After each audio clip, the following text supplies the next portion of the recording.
So there's been a lot of talk the last few weeks about the traction, and as we know, Anaheim generally deteriorates as the three Anaheims continue on to the third one, which we saw was incredibly slippery. You know, the riders spoke on that quite a bit, and we saw crashes and guys changing different lines because of the traction. San Diego is this weekend, and we've seen a lot of different variations in the conditions at San Diego.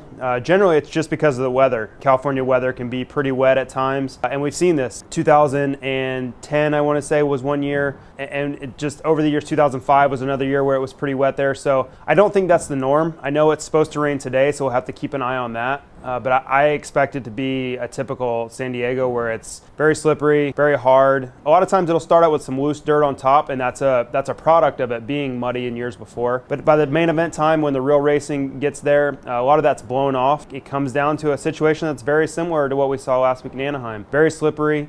We saw Chad Reed wash out when he had a chance to win there last year because of this icy situation. So I expect more of the same. Leading into that, we've had a lot of talk lately about the tires. A lot of guys are running extremely aggressive tires, compounds and tread patterns that, you know, 10 years ago we would have never tried to run on a hard packed track like San Diego or Anaheim. The reason for this is they've gotten much better, the compounds. Guys are very worried about the starts as well. A more aggressive tire is gonna work better on the start. You have more opening in the knobs, so basically you get more straight line acceleration. The problem with this is that as these tires are getting more aggressive, they're not lasting as long. The companies are having to use compounds that, honestly, at the end of 20 laps, they're starting to go away. I've heard comments from a few guys that the last few laps of the main events, the tire doesn't feel anything like it did at the beginning of the main event. You know, you can watch at the end of the races and see if guys are basically not being able to hook up or not being able to push as hard as they did at the beginnings. There's a lot of things going on. These slippery tracks put a huge load on the tires. It's a huge topic of conversation during the day, is trying to find that traction. These four strokes put down so much horsepower that it really puts a huge load on the tire. That maybe wasn't the case 15 years ago, and that's a kind of a new problem that these guys are having. I think it's a continuing problem. It's across all of the brands. They're all fighting the same issues. As Jeff Emig always says, you come back to the same old problem, that's searching for traction. So I think we're seeing that now, and basically, depending on the weather,